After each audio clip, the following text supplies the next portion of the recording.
El punto ANCAP. Capitalismo, ahorro y trabajo duro.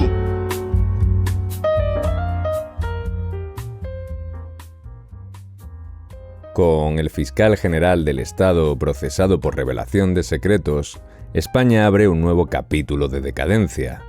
No es que hace unas semanas estuviéramos mucho mejor, pero todavía había algún trasnochado que se negaba a aceptar la realidad. España y la mentira democrática confirman que la separación de poderes ni se crea ni se destruye, solo se transforma. El PSOE, por supuesto, no ha dudado ni un segundo en hacerse el digno, acusando de lawfare a todos los agentes que van contra sus intereses, e incluso ha deslizado que fuerzas que operan en la sombra, como una supuesta UCO patriótica, andan tras su rastro.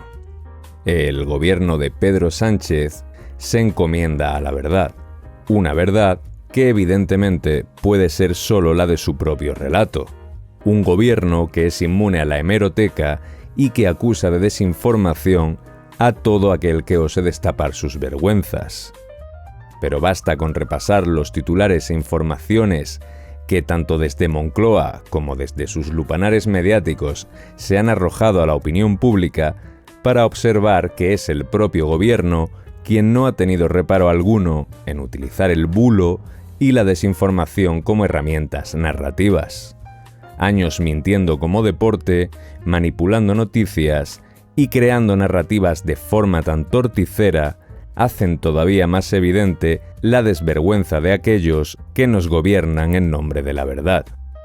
Pero lo peor no es su cinismo o su hipocresía, lo peor es que todavía hay quien se niega a aceptar la realidad. Aquellos con los que el CIS de Tezanos puede contar incondicionalmente. Pero claro, ya sabemos que cuando alguien es inmune a la hemeroteca y hay estados de por medio, podemos esperar lo peor.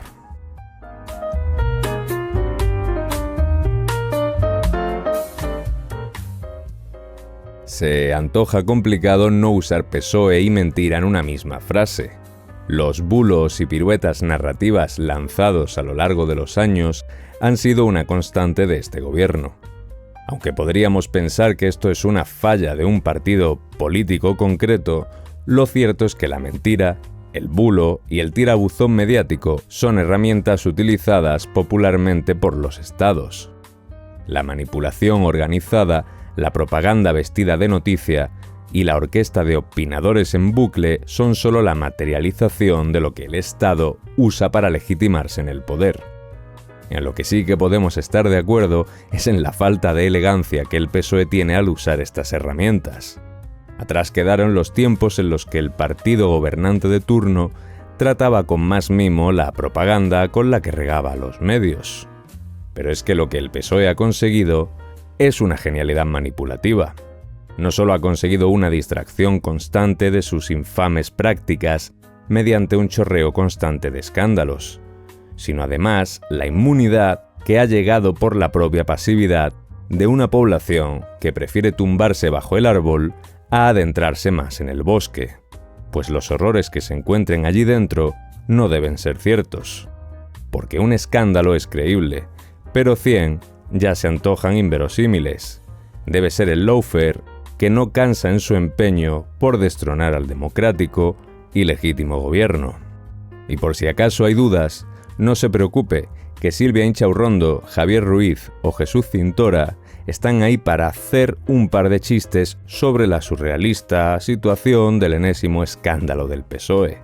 Y si tras toda esta verborrea de esta amalgama de expertos usted sigue dubitativo, será el propio gobierno y sus ministros quienes se encarguen de salir en tromba ante los micrófonos, a reproducir el mismo mensaje una y otra vez. Porque si cala, es que ha llovido de verdad.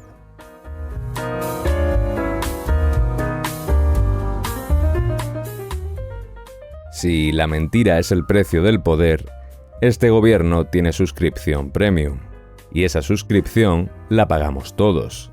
La hemeroteca rebosa y los medios que la avalan son aún más mezquinos que el propio gobierno. Hacer una lista completa de sus escándalos daría para varios programas. Pero es que escándalo tras escándalo, mentira tras mentira, el Partido Socialista Obrero Español se ha ganado el indudable honor a protagonizar su propia serie de Netflix. Recordemos cómo en enero de 2020, Fernando Simón auguraba que España tendría poco más de algún caso diagnosticado de COVID-19. Luego, en marzo de 2020, toda la panzer mediática del gobierno afirmaba que la presencia en el 8M era más que justificada, pues toda la narrativa alrededor del virus era poco menos que alarmista. Pocos meses después, fue el propio Ministerio de Sanidad quien confirmó que nunca existió el comité de expertos del que tanto se hablaba en televisión. Podemos recordar también cómo desde toda la progresía se ponía en valor la resistente sanidad española para luego, y tras la catástrofe sanitaria, acabaron por justificarse en que todo venía dado por los recortes. Por no hablar también del Tribunal Constitucional tumbando ambos estados de alarma. Pero eso no hizo desistir a Televisión Española en su empeño por defender cada paso del gobierno. El caso del Cigate, en enero de 2020, fue también negado por el gobierno. Nunca hubo tal reunión. Pero tiempo más tarde se acabaría demostrando que la reunión no solo existió, sino que la cúpula presidencial era conocedora de tal cosa. Por otro lado, tenemos la ley del solo sí es sí, una ley infame que tras los avisos de varios juristas y jueces se impuso por arrogancia feminista, tachando de machistas a todos sus detractores por el camino. Incluso la exsecretaria de Estado de Igualdad, Ángela Rodríguez Pam, reaccionó a las críticas haciendo bromas sobre que se iban a beneficiar cientos de agresores.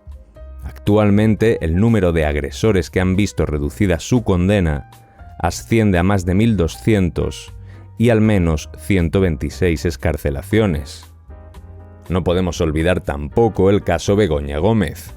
Moncloa, y con carta de amor de Pedro Sánchez de por medio, lanzó el bulo de que todo era una conspiración judicial, que el sindicato que llevaba la acusación, Manos Limpias, tenía intereses partidistas. Pero poco se ha hablado de que dicho sindicato fue también el encargado de sentar en el banquillo a la infanta Cristina. Sin embargo, esto no frenó el empeño expansionista del PSOE y en enero de 2025 registró una proposición de ley para prohibir a partidos y asociaciones afines ser acusación popular. Ya a finales del año pasado ocurrió la tragedia de la Dana en Valencia. No solo se intentó señalar a Iker Jiménez como peligroso desinformador sobre las informaciones que corrieron sobre el parking de Bonaire, sino que posteriormente un vídeo publicado en X confirmaba que todos los medios afines al gobierno iniciaron la campaña acerca de los muertos del parking de Bonaire. Pero todos señalaron a Iker como único instigador de tales informaciones. Ya en 2025, y hace apenas unas semanas, conocíamos el caso Leire Díez, la famosa fontanera del PSOE. No solo se negó sus lazos con el partido, sino que además se demostró su más que posible implicación en los resultados del voto por correo. Y para colmo de todo mal, Silvia Inchaurrondo llegó a decir en Televisión Española que tras la rueda de prensa en la que Víctor de Aldama apareció para increpar a Leire Díez, Aldama había ido para arropar a Leire en esa comparecencia, aun cuando todos pudimos ver en el vídeo la confrontación entre ambos. Y hace poco también nos llegó el caso de la bomba Lapa. El gobierno y sus medios afines hicieron correr un bulo sobre una supuesta conversación de WhatsApp publicada en los medios, en la que un exagente de la UCO supuestamente fantaseaba con poner una bomba Lapa al presidente. Relato que también parecen haber ganado, pues aun tras publicarse la conversación íntegra y desdiciendo así lo que los medios afines a Moncloa decían, un par de ministros aún tuvieron la osadía de no retractarse de sus palabras. Y la última, por ahora, es la del caso del fiscal general García Ortiz. El ya procesado fiscal sigue siendo defendido por el gobierno y tertulianos afines. Y no solo eso, sino que varios miembros del gobierno han deslizado la idea de que la derecha judicial y la prevaricación están detrás de toda esta campaña de desprestigio que sufre el gobierno. Un recorrido así solo puede resumirse de una forma: que los actuales gobernantes y sus indigentes medios de comunicación tienen la cara más dura que el cemento. Un relato que se ve tan absurdo que hasta los tertulianos que lo defienden esbozan una sonrisa.